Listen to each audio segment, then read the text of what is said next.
For me, however, I think it comes down to the resonance of the spiritual quest and the mechanism by which it's done. So in Judaism, we learn sort of right out the beginning, Adam ate the fruit and we lost what we had in the garden. And from there on out, it's this process of a journey of reading, of debating, of communal participation in what it means to be a human and what it means to be Jewish. Welcome to this episode of Your People Will Be My People, Conversion in a Post-October 7th World. This podcast is sponsored by Project Ruth. Founded in 2023, Project Ruth formalizes Orthodox affiliation for Jews of diverse and varied backgrounds and welcomes those seeking Orthodox conversion to find meaningful connection to and understanding of Jewish life and practice. I am Rabbi Adam Minz, president and founder of Project Ruth. And we're here with Meredith Berkman, community activist and leader within the Jewish community, and with Sina. And Sina, why don't we begin, rather than me introducing you, why don't you introduce yourself? Great. Well, thanks for having me. It's really an honor to be here. I was actually, whole story would be I was born in Iran, raised in Virginia, and met my now wife in New York, and met you, Rabbi Minz, prior to getting married to her, which kind of leads us to here. Okay, well, let's say the first most important thing is that our connection is that Sina's wife, Yaira, her mother went to seminary in Israel. We won't say what year, but many years ago with my wife and Yaira's mom went to seminary together. And after our first meeting, I told my wife, Sharon, I said, I met Yaira Dubin. And she said, Dubin? She says, I want to show you some pictures. And she showed me the photo album. That's how far back it goes. She showed me the photo album from their year in seminary together. She showed me pictures of Purim where they were dressed up together in Jerusalem. So our relationship goes back many, many decades. Great. Welcome, Meredith. It's so nice to be with everybody. And I guess let's start. Sina, your background is varied. You were born in Iran. You grew up in Virginia. You went to school on both coasts, and then you worked here on the East Coast. Now you guys live in D.C. We're big champions of D.C., of course. And why don't you tell us about your Jewish journey and how that kind of intersected with your life experience? Yeah, I think I've always in my life felt a sense of displacement, like I wasn't quite where I belonged, and like I had to search and to read and to move to find a place of belonging, which might be how a lot of immigrants actually feel. And in college, I started to learn that some of my spiritual instincts were actually very Jewish instincts. So I wanted to pursue that. But when I did, I learned something else about Judaism, which is it's a very communal religion. And I realized kind of it made no sense for me totally on my own to convert in college because I would just have no community. It would just be me. So I shelved the idea. And, luckily or through, divine intervention, I met my now wife, and she never asked me to convert, and I don't think she ever would have. But I realized on my own that this was my chance. So, I jumped back in, and that's how I met you. So, Sina, can I ask a question? First of all, I always like to say at the start of these podcasts to the person who has converted, who is now a Jew, welcome home, because what you just expressed, that there was a spark in you. I actually, maybe I'll ask Adam, Rabbi Adam, how common is it when you do conversions for the person to say, I always felt drawn to Judaism? Because very often we assume, and you said your wife, now wife, never asked, nor would she have. So is that the norm? Number one, Adam, before I have some questions for Sina, obviously, because it's fascinating. How common is it that the person says, I always felt something. I always was drawn to Judaism, or I felt a sense of displacement and I was searching for something when you meet them? And number two, how common is it for whom the person is presumably converting, although it sounds like this was your chance? I love how you said that. Like, this is what you really wanted. How common is it for them not to ask or raise the issue, Adam? And then I want to ask Sina some questions about that. So it's not the norm that people say that they always felt as if they were drawn to Judaism, but it's definitely not uncommon. I just this morning met with a couple, and she said to me, "I always felt drawn to Judaism, and then I met my my boyfriend, my partner, and then I felt as if I was coming home." She actually used, Meredith, your term of coming home. But I think that's a good question for Sina. Why don't you take it away for Sina, Meredith? Yeah, Sina, the sense of displacement, as you said, maybe that's common for an immigrant who's looking to join a new community. But what was it in your life about Judaism that you found compelling? I mean, that's fascinating. I mean, of course, my husband says it's like the Judar, right? Like, I'm always saying that person could have been Jewish. Maybe their family was kicked out of Spain. Now, in your case, that would be unlikely. But what was it that drew you to Judaism? Do you feel that, did it feel familiar? Is there anything in your background that would suggest perhaps there was a Jewish strain in your family? Or is it just the spiritual and the intellectual and can't really be explained? Yeah, I wonder if, 500 years ago, there was some act of kindness that sort of was remembered and passed on. For me, however, I think it comes down to the resonance of the spiritual quest and the mechanism by which it's done.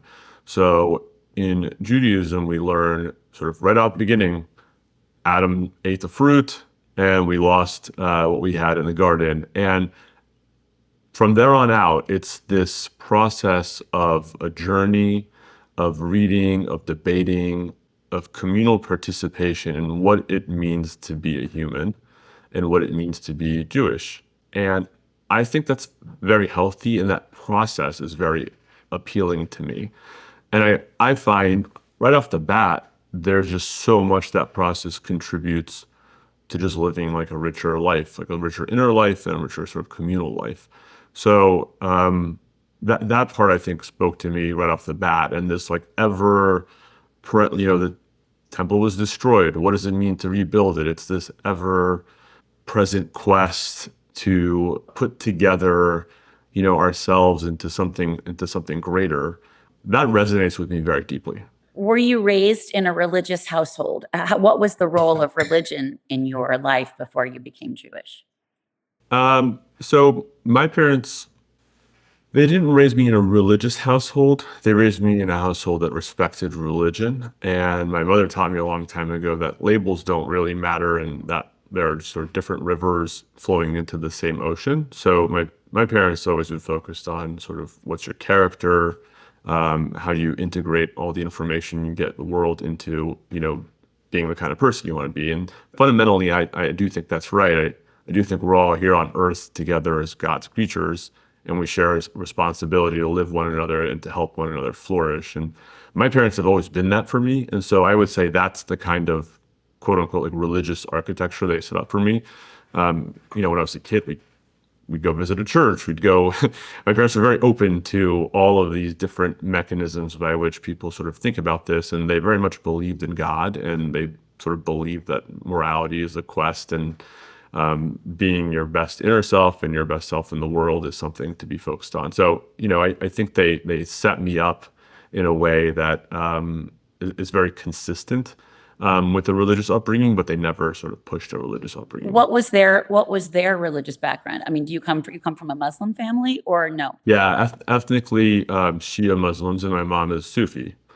Well, right there, that's pretty unique, right? To have both of those. I mean, that's fascinating in itself. That maybe is a different podcast, right? So Adam is saying it's not uncommon, but it's not the norm. But it sounds like, so your parents, I would assume, were extremely accepting of your journey to becoming who you are, which is a Jew. Is that right? Yeah, so my father passed away a few years ago, and my mother, like I said, she's a lot less focused on the labels and more focused on like what does that mean? And my mother loves seeing my in-laws and how they treat me and they treat each other and what a model they are for good people in the world. And sort of that's the wavelength on which she operates, which itself is very inspiring to me and informing for me. So I think I would like to talk to her. She sounds extremely inspiring. she's an amazing human, and I think in today's world, it's a correct observation to say how much people are focused on labels. So immediately, they'll say, okay, well you're this, so that means you're not that, and actually there's such a deep shared tradition that sadly in like the political or geopolitical realm is forgotten. But the reality is, humans on Earth have a shared history and they have a lot in common, and there's a lot to work together on. That's kind of how my parents have always thought about it. And as immigrants, it's very helpful to think about it that way because, they came here with a deep appreciation for Western culture and for how to integrate into a totally new society. And so I think a lot, like the immigrants' experience is very helpful, in my opinion, for sort of synthesizing what appears to be different and actually realizing, actually, no, this is an amazing way to live together. Right. No, I mean, and of course, in terms of Muslims and Jews, we are brethren, right? We're the Abrahamic people. The three religions are all coming from the same source. But as someone who was raised in a beautiful way that labels don't matter, it's how you live your life and how you treat other people. Yet when someone says to you, what is your religion? You're obviously proud to call yourself a Jew.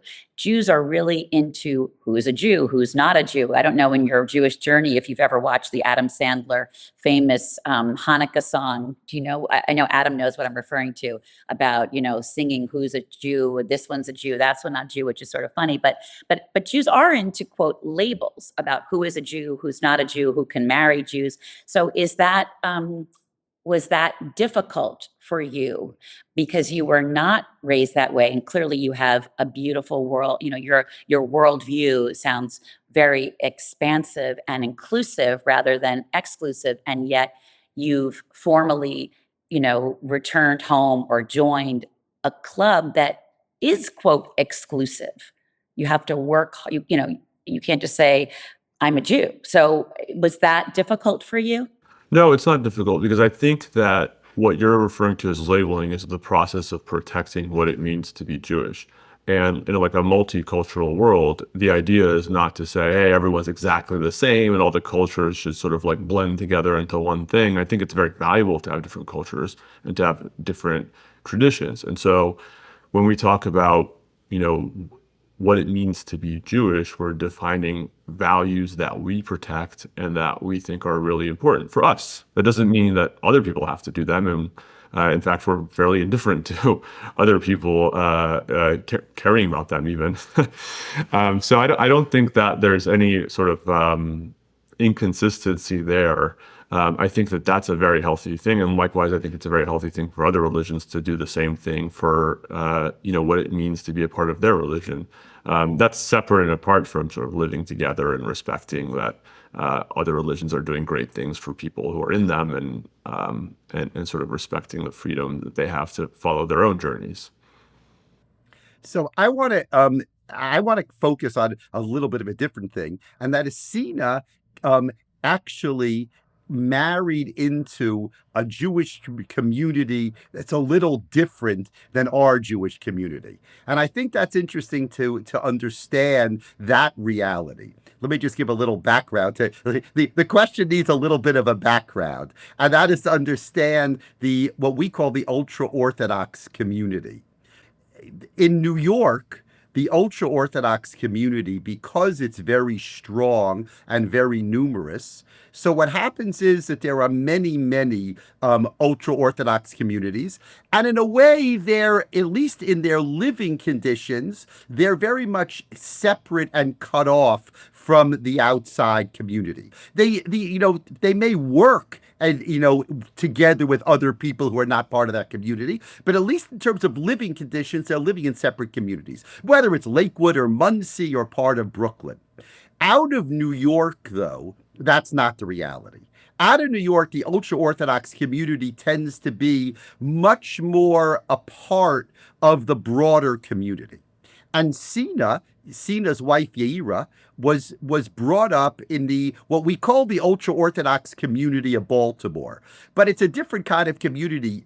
Both Yaira's parents are physicians in Baltimore, and they're very much part of the broader community. But Sina not only entered a Jewish community, not only entered an Orthodox community, but actually entered an ultra-Orthodox community, the ultra-Orthodox community of Baltimore, sorry. Not of Brooklyn, but of Baltimore. And I was wondering, Sina, if you could just kind of reflect on that in terms of, what you saw and whether it was different than what you imagined Judaism to be. And, let's kind of, take it in that direction. Wait, Adam, can you define in this context when you say ultra-Orthodox? I know, Sina, I hesitate to use a label in this context, but just for my own edification, when you say ultra-Orthodox, what does that mean versus, like I have a member of my sister who would define herself as Orthodox, not modern Orthodox. So I would like to understand when I think of ultra Orthodox, I'm thinking, and I don't like to use labels. And now, Sina, you've got me thinking about this labels aren't necessarily, as you said, negative, but I think, I think the colloquial term for all of us Jews would be like black hat. Is that what you mean in this context by ultra Orthodox in Baltimore specifically? So I'll tell you a story to answer your question. Sina's wife, Yaira, went to Beis Yaakov of Baltimore for elementary school and high school. She then went for college to Stern College, which is the Yeshiva University Women's College. And am I correct, Sina, that was an exception from Beis Yaakov of Baltimore? Most of the 18-year-olds from Beis Yaakov of Baltimore would not go to Stern College because Stern College was too liberal. It was too modern Orthodox. So maybe the easiest way in this context to define what ultra-Orthodox means at least in the Baltimore context, is to say religiously, Jewishly, more right-wing than Yeshiva University would be. They feel that Yeshiva University is too modern Orthodox for them. Is that a good way to start, Meredith? Okay, got it. Okay, Sina, I'll toss it over to you. I got to talk to my sister after this so I understand more. But yes, thank you. Okay, Sina, please. Look, it's been absolutely incredible. My in-laws are amazing people and role models for how to be as parents, as children, as cousins, as siblings, and to integrate into their lives and to benefit from how much they've thought about all sorts of issues, to have their wisdom. It's just been an amazing experience. And it's funny that it's a little bit more of a unique experience. It almost makes me feel bad for people who don't have it because what I get with them is a very earnest, very serious, very dedicated sort of lifestyle around what it means to keep halacha and to have traditions that protect identity.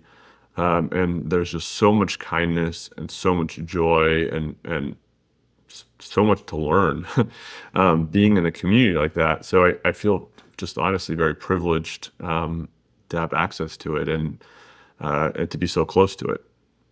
Wow, you must be a machaya, a joy as a son-in-law. Wow, that's really a beautiful thing to be able to say about your family. That is absolutely beautiful. And I was interested kind of beyond the Dubin Fink family. I was wondering kind of what your impression was of that community in Baltimore. Means, whether it's the shuls, whether it's the Dubin's friends, whether it's people who encountered you kind of someone who just entered the community, someone who came from a very different place. Did you have any interesting encounters along the way? So the first thing I noticed was like the extent to which my conversion was taken completely seriously, which is to say, the day I converted, like right after that, no one treated me any differently than the next person. And actually, further than that, everyone just immediately assumed like an enormous amount of education that I had to sort of explain that I'm still learning. So, we like right off the bat, it would be like giving me like a Hebrew book. It's like, okay, well, I'm not that level of literacy yet. We have to go slowly here. And it was just sort of like instant, like you sort of flipped the switch and like I was in.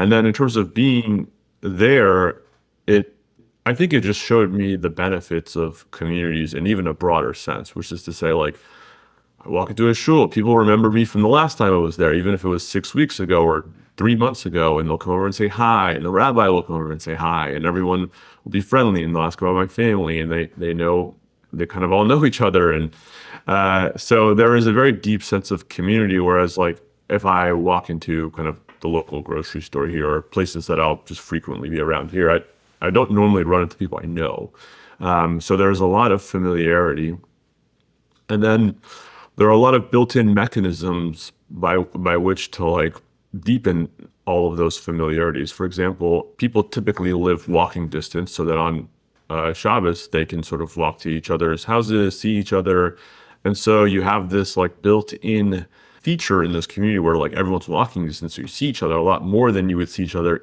if it's like a 15-minute drive. 15-minute drive, like in the secular world, is not that big of a deal. You get in a car, 15 minutes later you see them.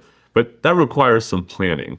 This whole community is structured around a lot of unplanned sort of encounters. And so, like, when I first went there, we'd sort of walk over to, say, for example, like my sister-in-law's for Shabbos. It's like you'd run into like 10 people along the way. So what should have been this like 10-minute walk is like a 45-minute walk just because you keep running into people.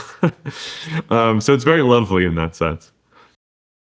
You said that once you had converted, you flipped a switch, you were in. So, and I don't know your family; they sound remarkable. Or your machatonim, let's say, both your family of origin and the family you joined, sound remarkable in so many ways.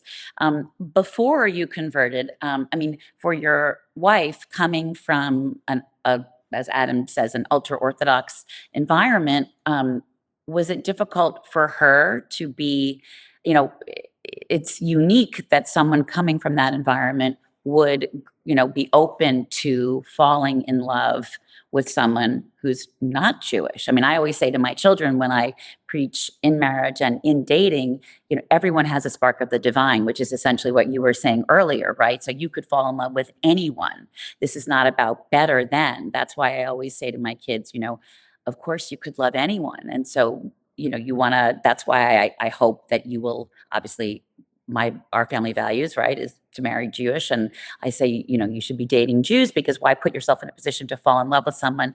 And what if they don't want to, God forbid, convert, or it'll be difficult? So was there any difficulty at the beginning of your relationship? The funny thing is, no, from her perspective. Now that I am where I am, I look at what she did as a gamble. So I'm more uncomfortable about it looking back than I think she was in real time, in the sense that I do think it's a gamble. I mean, it's like, well, how is this going to turn out? What will this be like? So, no, I mean, I think it all worked out very nicely, and there was none of that.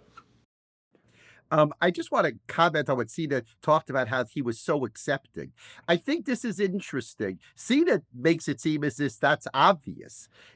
Within the modern Orthodox community, sometimes you find that there's a little tension about people who convert.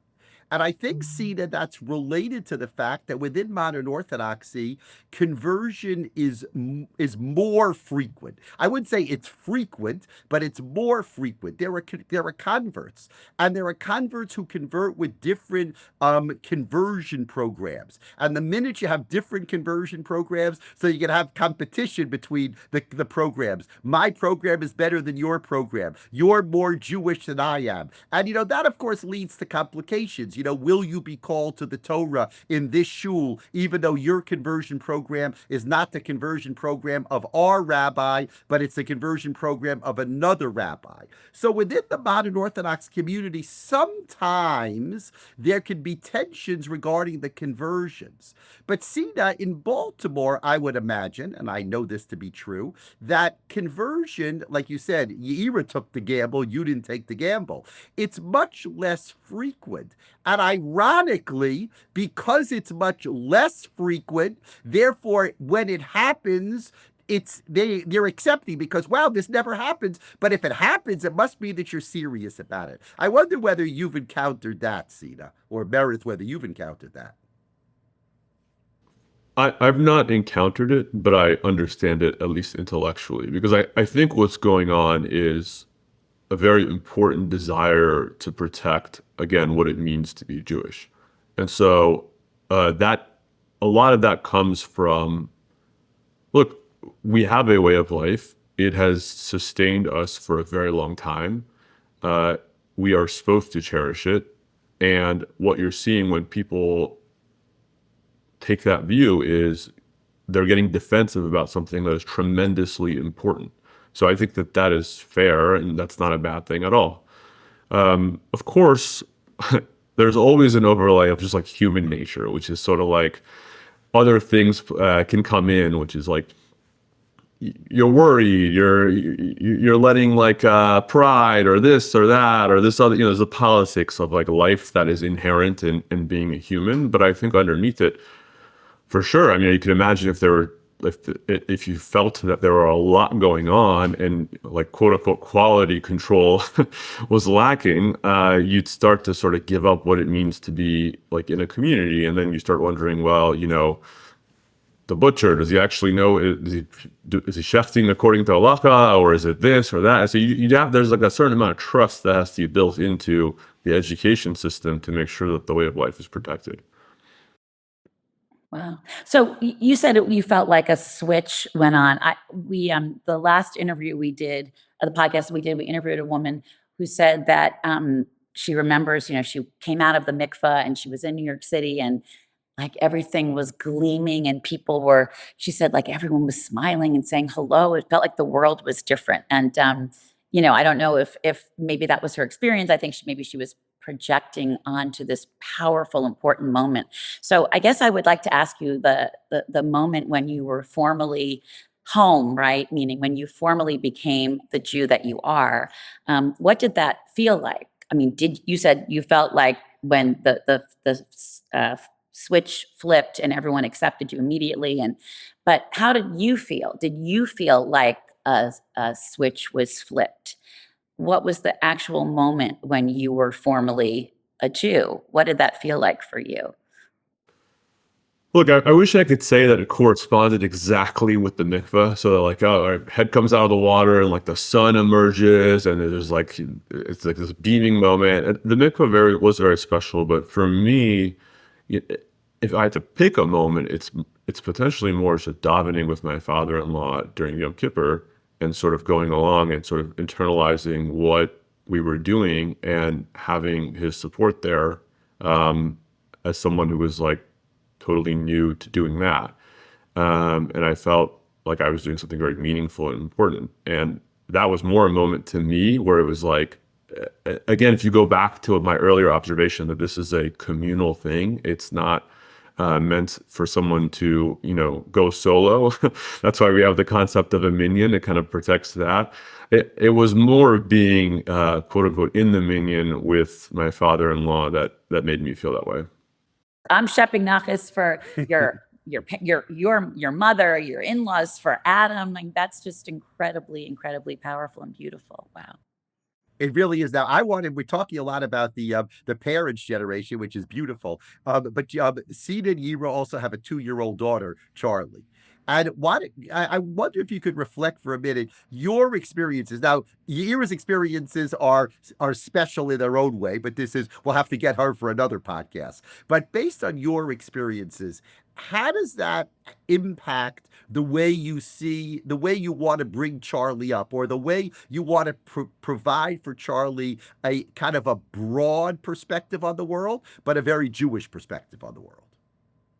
Yeah, I think tremendously. And I think one of the core things that happens in maybe in any religion, honestly, but certainly in Judaism, is where your focus goes. So I think having a kid creates this urgency around, wait, there are all these traits you need to teach. You need to teach chesed, kindness. You need to teach what it means to stand up for yourself. You need to teach, and a lot of them are conflicting. Like, what does it mean to, for example, stand up for yourself, but also to be kind? And you realize, wait, I have to like guide a human through all of these things. And I think to do that completely de novo is an overwhelming task. I mean, people can do it, but it is very hard. So to immediately have thousands of years of sort of shared wisdom on that process is tremendously comforting. And I think it can be comforting to people completely independent of the religious aspects of Judaism or any religion. Again, the point here is to have some pre-existing playbook. So I think it adds a lot of urgency to that. And I think I don't want to say it makes me more confident, but it gives me reason to be more confident in my own ability to do that, because what I focus on now is a little bit healthier than what I used to focus on, in the sense that it's kind of hard to randomly, for example, bring up a conversation about kindness. Like, most people don't just like walk up to someone at a dinner party and say like, hey, how do you define kindness? I mean, you can totally do that. It doesn't happen very frequently. But when you have something like, okay, we're going to do the Parsha, this week's Parsha, these things come up, and then you find yourself talking about kindness. And for me, as like a default like matter, as like a human in the world, I'd probably just talk about politics. And the reality of talking about politics is that, look, it might teach you about how power works in the world, but it doesn't really tell you that much. It might teach you the wrong things actually about something like kindness. So I think having a child adds a lot of urgency to the need to know that. Now, I think it probably existed before, but you just feel a lot more when you feel like you're supposed to teach someone. Can I ask you, so you have, your daughter is 2, and I have to recommend, but I have 4 kids, as Adam knows, that there's not always a lot of kindness with that kind of, those kids running around. They're much older now. My baby is 18 today, in fact, but the we used to read, there's a Parsha series. I'll send you the first one, and Charlie will be ready for it if you have. It's actually, I think it comes out of an ultra-Orthodox background, but that was always what we would read them together every Shabbos before, they got older, so they would hear the stories and we would have those conversations. As someone who has converted, have you thought about, or is there a playbook, Adam, for when you share that with your child, if you do share it with your child, or how you share that with your child? Have you thought about that? I think for me, the answer is instantly. And the reason it's instantly is actually a very Jewish answer, which is at the core of Judaism is the concept of free will. And you have in life choices. You can make bad choices, you can make good choices, you can make choices that move you forward, backward, every direction. And understanding that I've made my choices sort of in life, and why I made those choices, I think is something that, forget about age 2, I think I was comfortable sharing, in utero, because I just think that's life. And at the end of the day, what a parent is doing is sort of handing off the same set of tools that helps them get at least to the point of becoming a parent, and hopefully, achieve more than that in terms of their own character, to their kids. And I don't think there's any reason to hold that back. That's amazing. I want to just move to a slightly different topic, and that is, Sina, since you began this process, you've loved learning, and you continue to love learning. And I'd love to hear, every yeshiva student has to make a decision, and that is, what do you learn? Because it's hard to learn everything. And even if you want to know everything, you have to start somewhere and then kind of, progress step by step. And I'd love for you to share what your experience of learning is. What have you chosen to learn? What have you kind of stayed away from? How do you see that progression for someone who really started at the beginning and now is progressing, more and more each day? Yeah, so I think there are essentially three fronts here. The first front is practical. So to give you an obvious example, it's like what are the laws of kashrut so that you can keep a kosher kitchen. So that you kind of have to learn right after that. And in some ways, that's the easiest to learn because there's the most on the line. So you have all the incentive in the world to just figure it out. And then it's not rocket science once you figured it out, but it does take a little bit of experience. And as you know, the questions still pop up from time to time. uh, then there is what I'm sort of most interested in, which is as a matter of like my own personality, which is the philosophical aspects of the thematic aspects. Maybe one way to describe it is sort of like what you talk about as you like discuss each week's parsha. That I have a lot of fun with. And then I'd say the third part where I think is very challenging and it's the hardest for someone to simply give you advice is what it means to daven, what it means to have a relationship with God where you have sort of open communication, where you're sort of building that in a way that's non-transactional. I think it's the easiest thing in the world to say, hey, look, I want a bike, I want this, I want that.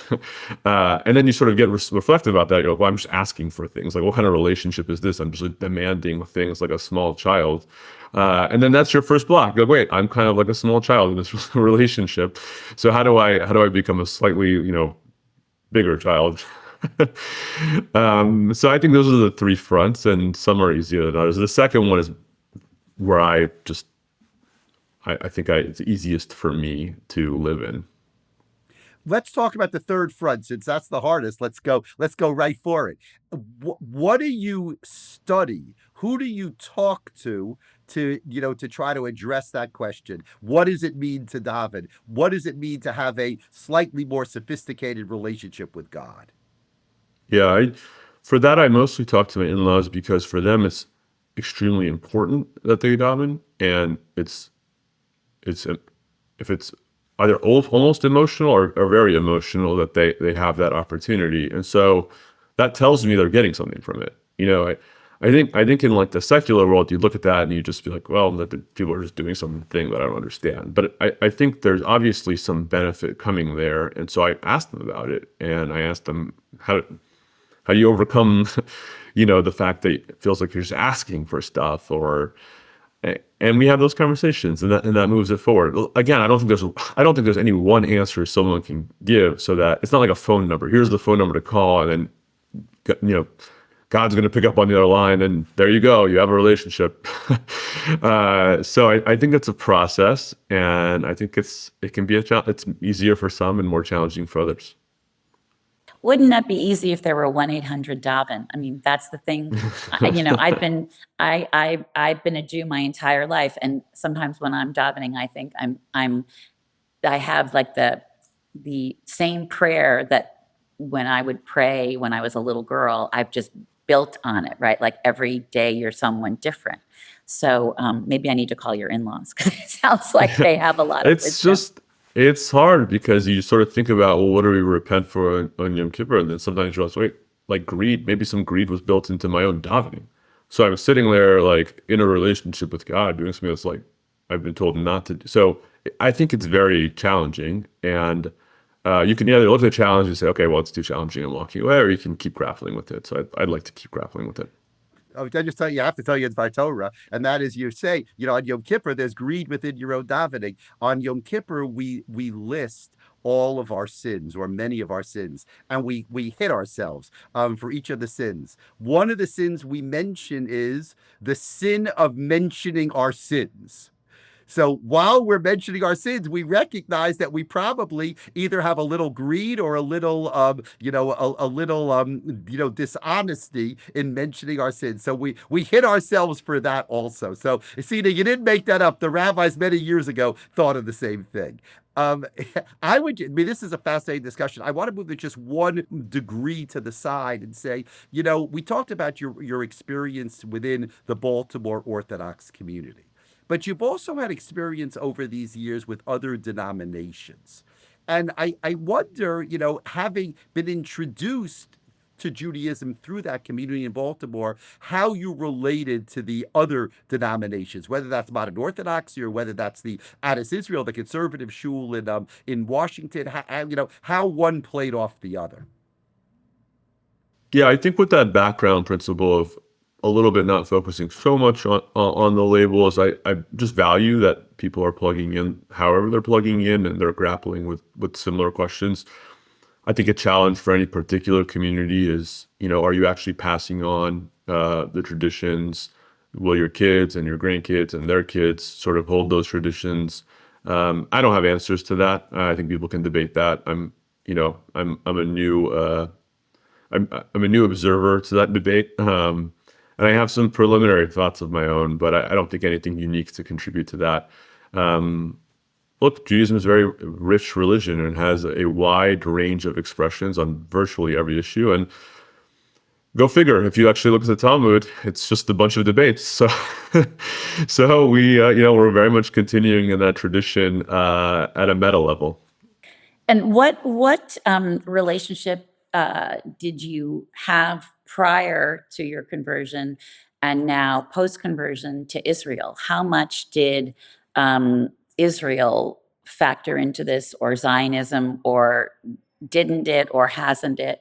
Because that's a very large piece of, and certainly in today's world, and certainly having just, there's one war that continues, which we're hoping will end. And then there's the 12-day war. And then there's the war against Zionism and the war against anti-Semitism. And this is a very, I guess every moment is historic in any time, and it's certainly for Jews, but it's a very, I don't want to say tremulous moment to be a Jew. In some ways, it's one of the most profound, right? You're in or you're out. You are a Jew or you're not. You support Israel or you don't. But how did all of that play out for you, or how is it playing out for you? Well, I think that played out for me quite independently. I would say earlier in life, like college or maybe early law school, I was more exposed to criticisms of what Israel was doing sort of politically. And so I sort of, that was what I understood better.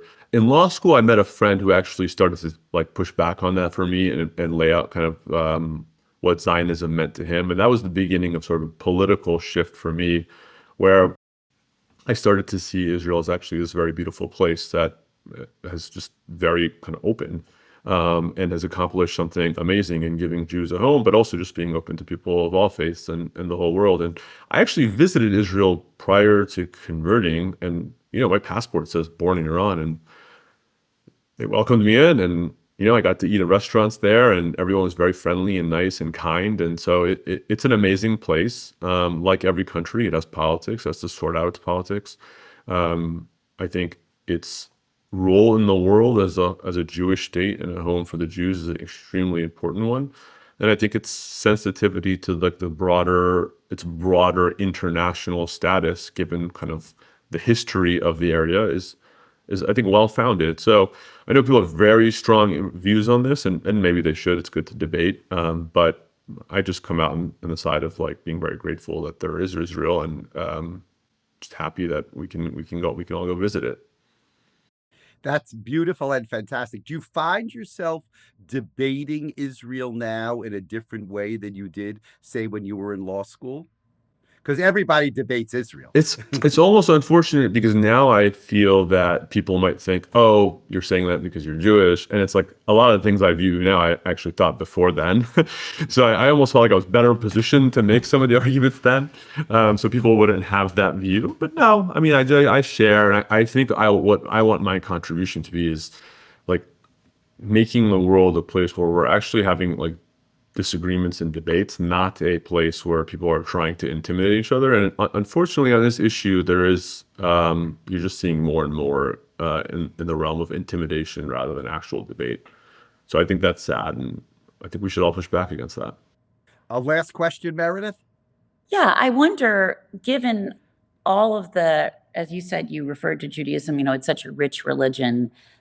Do you ever think that you wish you had converted earlier in your life? Do you feel like, I mean, you're still quite young, obviously, and you have a young family, but have you ever thought about that? Because it's so clearly something that you love. And as you said at the beginning, you were interested in it. I don't think that is a particularly useful lens. I could say, look, I wish I met my wife a lot earlier. But ultimately, I think the road to my daughter is the right road, and that's the road I took. I think that there is enough loss in the world that we don't need to pile on sort of the loss of hypothetical other worlds that you could construct to change the future. We could say, I wish the temple weren't destroyed. I wish Adam didn't, have the fruit. And He doesn't mean look, you, Adam, just to be clear. I got it. That's right. That's right. I think one of the most fascinating aspects of Judaism is the extent to which it's structured to help us understand loss. Because loss is a universal human experience. We all experience loss, not just death, but the passing of things as they used to be. And there's no indication in Judaism that in addition to all the loss that we already face, that we're supposed to add another one, which is this hypothetical, constant desire to go back and change what you did in the past. The way we deal with, let's just say wrongdoing, which is not what you're asking about, but let's just say you made a mistake. It's you repent and you change how you're going to be going forward. And we're very forward looking that way. So I think thinking about loss is very important look, like I said, it's a universal human experience. That's why one of my favorite poets, Robert Haas, once wrote, all the new thinking is about loss. In this, it resembles all the old thinking, which I think is actually very Jewish sentiment in a way. And it sounds sad because you're like, oh, you're thinking about loss, you're thinking about all these things. But I think it's the opposite because, and this is how I'm answering your question, I think when we think about loss in Judaism, we're actually learning how to deal with loss. And what that means is how to survive and how to go forward. So very much the intent of how I frame questions like that is what are you supposed to do going forward? So if you look, one of the most remarkable things about Judaism that just sort of dawned on me recently, it's a very basic insight, but it really dawned on me, is that if you go back to the destruction of the temple, I think it could have ended all right there. That was the center and core of Jewish life and practice. And it was destroyed. So I think it would have been completely reasonable for everyone to just walk away. It's okay, that's done. That was it. That was what we did, and it's gone, and now we can't do that anymore, so it's over. But the rabbis didn't do that. They studied, they prayed, they debated, and over time, they couldn't replace the temple, but they created a book that was just as intricate, and that was a vessel for holiness. And I think if you stop right there and go no further, you do no further religious study than that, that gives you sort of a template for how to be in life, which is look forward, build forward, and you have all the tools you need to proceed without having to do this thing of can I go back and change time, which of course you cannot. Wow, that's a good place to end. Emet. True. Thank you, Sina. Thank you, Meredith. There's so many things to think about and to build on, but let's leave it with the last point, and that is that we always, in Judaism and in life, need to look forward. Thank you so much. Thank you, and we look forward to continuing with this series. Be well. Thanks to both of you.